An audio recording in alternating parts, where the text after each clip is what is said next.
రావణుడు మండోదరితో ఇలా చెప్తున్నాడు. ఓ మండోదరి, నా ప్రతిజ్ఞ జాగ్రత్తగా విను. వానరులతో సహా రామభూపాలుణ్ణి ఈరోజు చంపడమో లేదా వానిచే నేను చావడమో కాకుండా ఊరికే వెనక్కు తిరిగి వచ్చేది లేదు అని గట్టిగా ప్రతిజ్ఞ చేశాడు రావణాసురుడు. ఈ విధంగా రావణుడు వీరోచితంగా ప్రతిజ్ఞ చేసే విధంగా చేసింది మొల్ల చిత్రించినటువంటి మండోదరి. ఈ పాతాళ హోమము, వానరులు మండోదరిని అవమానించడము, మండోదరి ప్రబోధన, రావణుడు ఉత్సాహంగా సమరానికి వెళ్ళాలనుకోవడము మొల్ల ప్రత్యేకంగా తీర్చిదిద్దినట్టు తెలుస్తోంది. ఇది వాల్మీకి రామాయణంలో పాతాళ హోమం అనే ప్రసక్తే లేదు. రంగనాథ భాస్కర రామాయణాలు మొల్లకు మార్గదర్శకంగా నిలిచి ఉండవచ్చు.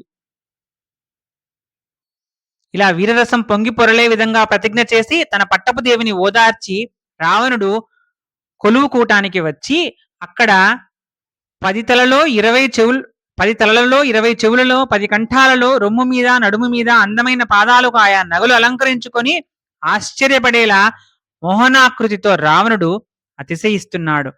రణశృంగారం అని యుద్ధభూమికి వెళ్లే వాళ్ళు ఒక చాలా చక్కగా అలంకరించుకున్నటువంటి ఒక సాంప్రదాయం కూడా ఉంది.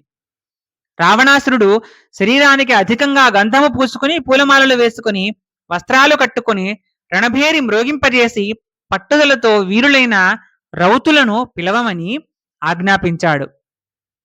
అధికమైన కోపంతో ఖడ్గరోముడు, వృశ్చికరోముడు, సర్వరోముడు, అగ్నివర్ణుడు మొదలైన రాక్షస వీరులు ఈ రాక్షసరాజుని సేవించడానికి అక్కడికి వచ్చారు. ఇలాంటి పేర్లున్న రాక్షస వీరులు వాల్మీకి రామాయణంలో మనకు కనిపించరు. రావణుడు తన 20 చేతుల్లో వివిధ శస్త్రాలు ప్రకాశిస్తూ ఉండగా గొప్ప కుతూహలంతో 100 గుర్రాలు కట్టిన రథము మీద అతి వైభవంగా కూర్చున్నాడు. ఊదే వాయిద్యాలు, చర్మంతో చేసినవి, చేతితో కాని కర్రలతో కాని కొట్టి వాయించే వాద్యాలు, గొడుగులు, చామరాలతో దిక్కులు నిండిపోయేలా పెద్దగా ధ్వని చేయగా రాక్షస వర్గాలు ఇరుపక్కలా చేరి కొలుస్తూ ఉండగా వీరరసం విగ్రహంగా రూపొందిందా అన్నట్లుండగా గొప్ప సన్నాహంతో రావణుడు యుద్ధరంగానికి బయలుదేరాడు. అంతకు ముందేమో రాముడి బాణాలకు భయపడి వెనక్కి వచ్చినట్లు మొల్ల వర్ణించింది. కానీ మళ్ళీ ఆ హోమం చేయడము, ఆ హోమాన్ని ఆపడానికి మండోదరిని వానర వీరులు వచ్చి అవమానించడము, అప్పుడు వీరరసం ఉప్పొంగి మళ్ళీ యుద్ధానికి వస్తున్నట్లుగా ఇది వాల్మీకి రామాయణంలో లేనటువంటి ఈ పాతాళ హోమాన్ని ఇక్కడ ప్రస్తావించి ఈ విధంగా మండోదరిని ఒక డిఫరెంట్ చూపించింది అన్నమాట. అంటే మండోదరి అవమానం పొందింది కాబట్టి దానికి మళ్ళీ ఇతను రోషంతో పౌరుషంతో యుద్ధానికి వస్తున్నట్టుగా మొల్ల మనకు చెప్తున్నట్టు మనం భావించాలి. కాలాగ్నిలా, కాలభైరవునిలా, కాలాంతకునిలా, కాలగండనిలా, కాల సర్పములా ప్రళయకాలం నాటి సూర్యుని వలె విశేష ప్రకాశంతో రావణుడు యుద్ధానికి బయలుదేరాడు. రాక్షస వంశ సార్వభౌమ, సాగరముచే చుట్టబడిన లంకాధిప, జయము జయము.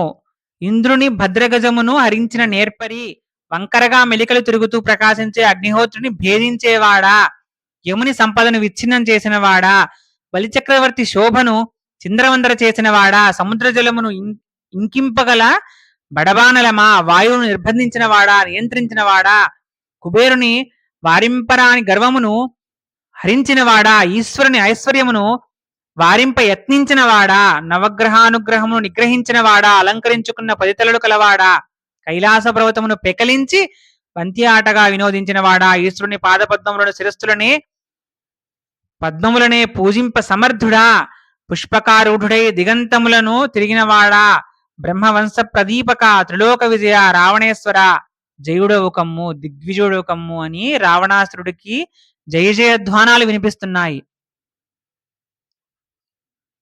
మరి ఇప్పుడు రాజులకి వంది మాగదులు ఉంటారు కదా, ఇలా స్తోత్రపాఠాలు చేసేవాళ్ళు. ఇది కూడా వర్ణించాలి కదా. రాముడి వైభవాన్ని వర్ణించినప్పుడు, అయోధ్య వైభవాన్ని వర్ణించినప్పుడు లంకలో ఉన్నటువంటి రావణుడి వైభవాన్ని కూడా ఈ విధంగా మనకు మొల్ల తెలియజేస్తోంది. స్తోత్రపాఠాలు చేసే వంది సమూహాలు 2 పక్కల నిలబడి జయ జయ అంటూ బిరుదు గద్యాలు పద్యాలు పఠిస్తూ ఉన్నారు. ముత్యాల గొడుగుల మధ్య రమణీమణులు వీస్తున్న చామరాల గాలి తాకిడికి రావణాసురుని కురులు వణుకుతున్నట్టుగా కదులుతున్నాయి. అలాంటి స్థితిలో వీరరసం పురుషుని ఆకారం దాల్చిందా అన్నట్టుగా రావణుడు అక్కడికి వచ్చాడు. అతని రాకకు 3 జగాలు గడగడా వణికిపోయాయి. కులపర్వతాలన్నీ పక్కకు ఒరిగిపోయాయి. సూర్యమండలము, చంద్రమండలము తడబడ్డాయి. నక్షత్రాలు రాలిపడుతున్నాయి. ఆ సమయంలో ఏనుగుల బృంహిత్యాలు, గుర్రాల హేషారవాలు, రాక్షస భటుల గట్టి నవ్వులు దేవతలకు భయం కలిగించేలా పటహ నిస్సాణ భేరి శంఖకాహళ భాంకారములనే వాద్యముల చప్పుళ్ళు ప్రతిధ్వనిస్తున్నాయి యుద్ధరంగం అంతటా. అప్పుడు రావణుని మీద మేఘాలు రక్తవర్షాన్ని కురిపించాయి. అతడి బిరుదులు గల జెండాలు విరిగిపడ్డాయి. గుర్రాల తోకల నుండి నిప్పురవ్వలు వెలువడ్డాయి. దిక్కులన్నిటా పొగలు దట్టంగా వ్యాపించాయి. అయితే ఇంత వైభవంగా వస్తున్నాడు కదా వీరరసాన్ని ఉట్టిపడేటట్టుగా అని వర్ణించింది మొల్ల. రావణుడు యుద్ధరంగంలో ప్రవేశించగానే ఆకాశవాణి ఇలా చెప్తోందనమాట. రామునిచే రావణుడు సంహరింపబడడం తథ్యము అని ఆకాశవాణి పలికింది అప్పుడే. శ్రీరామచంద్రుడు అప్పుడు సుగ్రీవుడు మొదలైన ప్రధాన నాయకుల్ని, కపిసేనను రాక్షసేనలను ఎదుర్కొని పౌరుషం అతిశయించగా పోరాడడానికి పంపాడు. మీరందరూ ఎదుర్కోండి రాక్షసులనని మెయిన్ వాళ్ళందరినీ పంపాడు. వానర సేనా వాహిని చెట్లు కొండలు పెకలించి పట్టుకుని వారి భుజబలం పొంగిపొరలేలా వస్తుండగా వివిధమైన ఆకారాలు గల రాక్షసులు అధికమైన శక్తితో వానరులను పైన యుద్ధం చేయసాగారు. ఆ యుద్ధము దక్షిణ సముద్రము ఉత్తర సముద్రం పరస్పరం హెచ్చరికలతో ఒకదానిని ఒకటి ఆక్రమించినట్లుగా ఉంది. అంటే దక్షిణం వైపున సముద్రం, ఉత్తరం వైపున సముద్రము ఒకదాన్ని ఒకదాన్ని ఆక్రమిస్తుండగా అన్నట్టుగా. అంటే ఆ మధ్యలో మొత్తం యుద్ధం జరుగుతోంది. ఎక్కడ చూసినా ఈ వానర వీరులు రాక్షసులు ఒకరినొకరు కొట్టుకుంటున్నారనమాట. మనం గమనిస్తే మొదటి నుంచి కూడా యుద్ధ సన్నివేశాల్లో మన వానర వీరులకున్నటువంటి ఆయుధాలు ఇవే. వారి తోకతో కొడతారు, చెట్లు కొండలు రాళ్ళు ఇవన్నీ వేస్తారు. అక్కడి నుంచి బాణాలు వచ్చినా వాటిని తట్టుకుని నిలబడతారు.